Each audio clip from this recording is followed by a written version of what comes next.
पूरे भारत भर में सभी को 4 जून 2024 का बेसब्री से इंतजार है। ये वो दिन होने वाला है जब सभी को पता चल जाएगा कि आखिर इस बार लोगों ने किसे मौका दिया है। बीजेपी के 10 साल की मेहनत वापस से रंग लाएगी, अब की बार 400 पार होगा, या फिर इस बार लोगों ने कांग्रेस को मौका दिया। अब मौका यहाँ पर किसी भी पार्टी को मिले, कोई भी पार्टी जीते, 4 जून को तो पता चल ही जाएगा। लेकिन अभी फिलहाल में जो राजनीति में चल रहा है, सभी पार्टियां एक दूसरे पर जमकर यहाँ पे सवाल उठा रहे हैं और आरोप लगा रहे हैं।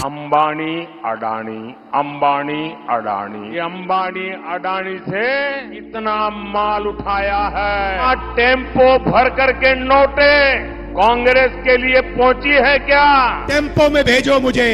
उनको कैसे मालूम कि अडानी टेम्पो में पैसे भेजता है? कैसे पता उनको? बीजेपी की तरफ से मोदी जी कह रहे हैं कि इस बार कांग्रेस 50 सीट के ऊपर तक भी नहीं जाने वाली है और ओपोजिशन पार्टी का दर्जा भी खो बैठेगी। वही यहाँ पर कांग्रेस से राहुल गांधी जी कह रहे हैं कि 400 पार तो छोड़ो, बीजेपी इस बार 150 सीट के ऊपर भी नहीं जाने वाली है। अब दोनों ही पार्टी की यहाँ पर बातों में कितनी सच्चाई है, कौन इतना कॉन्फिडेंस है, ये तो आने वाले टाइम में पता चल ही जाएगा। और ये भी पता चल जाएगा कि लोगों ने इस बार किसे मौका दिया है। लेकिन एक चीज मेरी यहाँ पर आप जरा नोट कर लीजिए कि अगर आप ऑब्जर्व करोगे तो अच्छी तरीके से देखोगे तो आपको पता चलेगा कि इस बार कांग्रेस के पास काफी ज्यादा चांस है जीतने के लिए। देश में ऑपोजिशन पार्टी यहाँ पे कमजोर नहीं है, या फिर इस बार ये श्योरिटी है, गारंटी है कि कांग्रेस को ज्यादा से ज्यादा सीटें इस बार यहाँ पे मिलने वाली है। अब ऐसा मैं क्यों कह रहा हूँ वो भी एक बार जान लो। वो इसलिए क्योंकि आप और हम इन सभी चीजों को जानते ही हैं कि देश में इलेक्शन में कांग्रेस कभी भी अपनी गुड लीडरशिप की वजह से तो नहीं जीतने वाली। लोग यहाँ पर राहुल गांधी को तो एक पीएम उम्मीदवार की नजरों से भी देखना तक एक्सेप्ट नहीं करते। Rahul Gandhi is an idiot. I mean, he can say anything at any time. There was a time when he tore up Manmohan Singh. He's the Prime Minister of India. He's tearing it up. यानी कि overall यहाँ पर ये मैं कहना चाह रहा हूँ कि कांग्रेस कभी भी अपनी गुड लीडरशिप की वजह से तो यहाँ पे जीतेगी नहीं, ऐसा यहाँ पर कोई चांस नहीं है। लेकिन कांग्रेस यहाँ पर लोकसभा 2024 इलेक्शन में जीत सकती है अगर दूसरी पार्टी यानी कि बीजेपी पार्टी कोई गलती करे और लोग उस गलती से डिसअपॉइंट होकर एक अलग ऑप्शन को चुने। और इंटरेस्टिंगली बात तो यहाँ पर यह है कि आज के टाइम पर, अभी के टाइम पर फिलहाल में बहुत सारी ऐसी चीजें हो भी रही है बीजेपी पार्टी में, जिसके वजह से कई ऐसी गलतियों की वजह से लाखों करोड़ों यूथ बैंक जो है वो बीजेपी से डिसअपॉइंट होकर इस बार कांग्रेस को मौका देने का सोच रहे। अब गलतियां भी कुछ ऐसी है जैसे कि इलेक्टरल बॉन्ड का ताजा स्कैम, प्रधानमंत्री मोदी की लद्दाख जैसे सेंसिटिव बातों पर चुप्पी, मणिपुर जैसे विवादों को इग्नोर करना, एमएसपी फार्मर प्रोटेस्ट बिना किसी ऑपोजिशन के इलेक्शन में जीतना, पूरा का पूरा ईवीएम ही हाईजैक कर लेना, इलेक्शन से ठीक पहले देश के मंत्रियों को जेल भेजना। और ये सारी चीजें जो हो रही है वो इलेक्शन से जस्ट पहले ही हो रही है, जिससे न जाने इनडायरेक्टली कई सारे यूथ जो है वो डिसअपॉइंट हो चुके हैं बीजेपी से और वो एक अलग ऑप्शन की तरफ देख रहे हैं। ये जो सारी चीजें वो बीजेपी की यहाँ पर एक नाकामी ही है। और मजे वाली बात तो यहाँ पर यही है कि ये सारी चीजें इलेक्शन से पहले देखने को मिल रही है। तो ऐसे में जैसा मैंने पहले आपको कहा कि एक तो देखो साउथ इंडिया में बीजेपी को यहाँ पे सीट वैसे भी कम ही मिलती है, दूसरा यहाँ पर देश में ऐसे स्कैम होना, ऐसे सारी चीजों पर चुप्पी होना, लद्दाख और मणिपुर फार्मर प्रोटेस्ट जैसे चीजों पर चुप्पी साध कर यूट्यूबर्स के साथ में मीटअप करना बीजेपी को यहाँ पर कहीं ना कहीं भारी पड़ सकता है और पड़ भी रहा है। तो ऐसे में इन गलतियों की वजह से क्या हो रहा है कि लाखों करोड़ों यूथ जो है वो इस बार अलग ऑप्शन की तरफ जा रहे हैं। इस बार काफी जो नए यूथ है, नए वोटर्स हैं, वो दूसरी पार्टीज को यहाँ पर मौका देने का सोच रहे हैं। तो ऐसे में इन गलतियों के कारण अगर कांग्रेस की सरकार गलती से भी साल 2024 में बन जाती है तो ये आपके लिए यहाँ पर जरूर जानना जरूरी है कि कांग्रेस आगे आने वाले 5 सालों तक कौन से काम करने वाली है आपके लिए, किस किस चीजों का वादा कांग्रेस ने किया है। कांग्रेस की सरकार अगर आती है तो सबसे important Jammu Kashmir, article 370, uniform civil code, MSP, Manipur, Ladakh, धर्म जाति रिजर्वेशन में क्या क्या बदलाव होने वाला है, क्या क्या होने वाला है, रिलीजन को लेकर क्या क्या होने वाला है, जम्मू कश्मीर आर्टिकल 370 को लेकर। आइए जानते हैं कांग्रेस का मैनिफेस्टो 2024 को।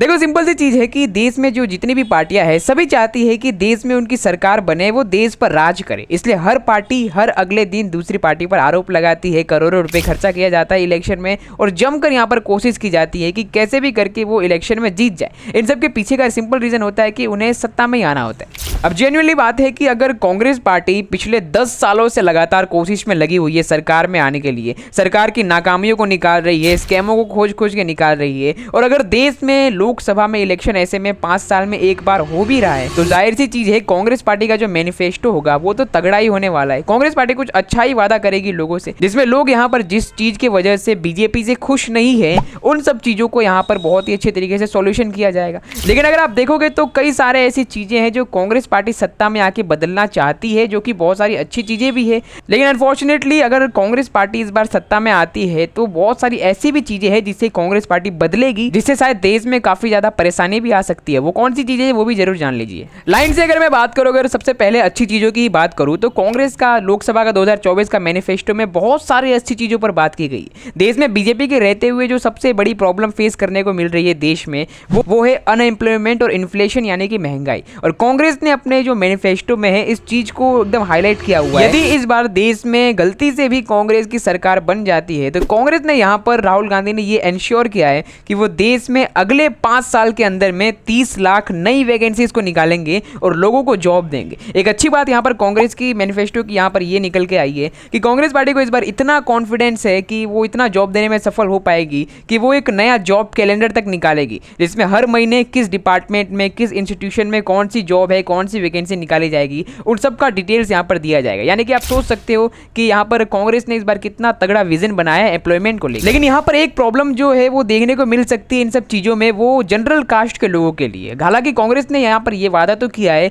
कि वो 30 लाख जॉब्स को देंगे, लेकिन साथ में ये भी कहा है कि कांग्रेस देश में अगर सत्ता में आएगी तो रिजर्वेशन जो है वो उसे 50% और बढ़ा दिया जाएगा SC ST के लिए। जैसे डायरेक्टली यहाँ पर जो SC ST कास्ट के है, जो दलित है, उन्हें तो बहुत ही ज्यादा फायदा होने वाला है, लेकिन जो जनरल कास्ट के लोग हैं उन्हें यहाँ पर इससे थोड़ा टफ कंपटीशन फेस करना पड़ेगा और थोड़ी प्रॉब्लम हो सकती है। एजुकेशन सेक्टर को लेकर भी कांग्रेस ने यहाँ पे हालांकि वादे बहुत किए हैं। कांग्रेस ने कहा है कि अगर वो सत्ता में आती है तो सबसे पहला काम तो ये करेगी कि बीजेपी का जो नया एजुकेशन पॉलिसी था, जो कि अकॉर्डिंग टू कांग्रेस बिल्कुल बेकार था, उसे सबसे पहले हटाया जाएगा और फिर से पुराना वाला जो पॉलिसी है उसे लाया जाएगा। इसके अलावा 11वीं से 12वीं जो क्लास के स्टूडेंट्स है उन्हें मोबाइल फोन देने की योजना दी गई है ताकि ऑनलाइन पढ़ाई को यहाँ पे बहुत ज्यादा बढ़ावा दिया जाए। देश में स्कूलों को बढ़ाया जाएगा। ड्रॉप आउट रेट्स को कम करने के लिए भी काफी सारी चीजें कांग्रेस ने यहाँ पर बताई है। पर चलो, एजुकेशन, एम्प्लॉयमेंट और यूथ के लिए तो बीजेपी ने भी इस बार सेम वैसे ही कांग्रेस के जैसे बड़े बड़े वादे किए हैं, तो इसमें यहाँ पर कोई एक्स्ट्रा ऑर्डिनरी हमें कुछ देखने को नहीं मिलेगा। लेकिन अगर कुछ एक्स्ट्रा ऑर्डिनरी कांग्रेस के मैनिफेस्टो में है तो वो ये है कि रिलीजन की पॉलिटिक्स और जम्मू कश्मीर का विवाद।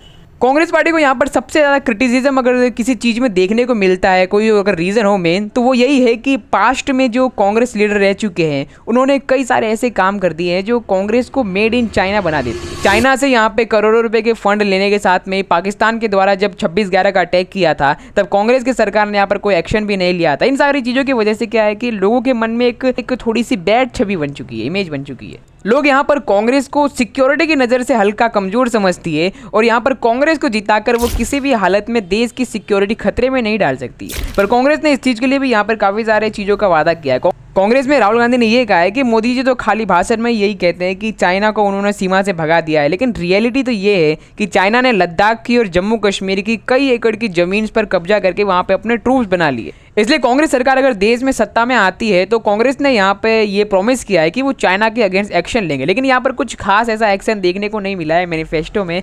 इसी के साथ ही कांग्रेस ने यहाँ पे मणिपुर में जो विवाद चल रहा है, जो हालात है, जो कि बीजेपी के दौरान बद से बदतर होती चली गई है, उन सभी चीज़ों को कंट्रोल करने का आश्वासन दिया है। एक अच्छी चीज़ यहाँ पर ये निकल कर आ रही है कि कांग्रेस सरकार ने ये वादा भी किया अपने मैनिफेस्टो में कि वो इंडिया की जो कनेक्टिविटी है, रोड कनेक्टिविटी, वो नॉर्थ ईस्ट स्टेट में ज़्यादा से ज़्यादा बढ़ाएंगे, ज़्यादा हाईवेज वहाँ पर बनाएंगे, ज़्यादा रोड का कंस्ट्रक्शन करेंगे और मेनली जो इंडिया का नॉर्थ ईस्ट पार्ट है उसे पूरे इंडिया से जोड़ा जाएगा। पर यहाँ पर एक प्रॉब्लम जो कांग्रेस के साथ में है वो ये है कि प्रोबेबली बीजेपी पार्टी के मिनिस्टर से लेके मोदी तक यहाँ पर ये कह रहे हैं कि अगर इस बार इंडिया ब्लॉक इलेक्शन में जीत जाता है या फिर इस बार बीजेपी अगर 400 पार से कम रहती है तो कांग्रेस आर्टिकल 370 को वापस से जम्मू कश्मीर में लागू कर देगी। हालांकि ये जो चीजें है वो काफी ज्यादा सेंसिटिव है। अगर आप देखोगे आर्टिकल 370 जो था जम्मू कश्मीर का एक ऐसा मुद्दा था जो कि इम्पॉसिबल टास्क कहा जाता था एक टाइम पर, लेकिन अगर फिर से इसे वापस लाया जाएगा देश में तो वापस से वही पुरानी प्रॉब्लम वापस खड़ी हो जाएगी। प्रॉब्लम सिर्फ कांग्रेस की तरफ से एक यही नहीं है कि आर्टिकल आर्टिकल 370 को वो वापस लागू करवा देंगे।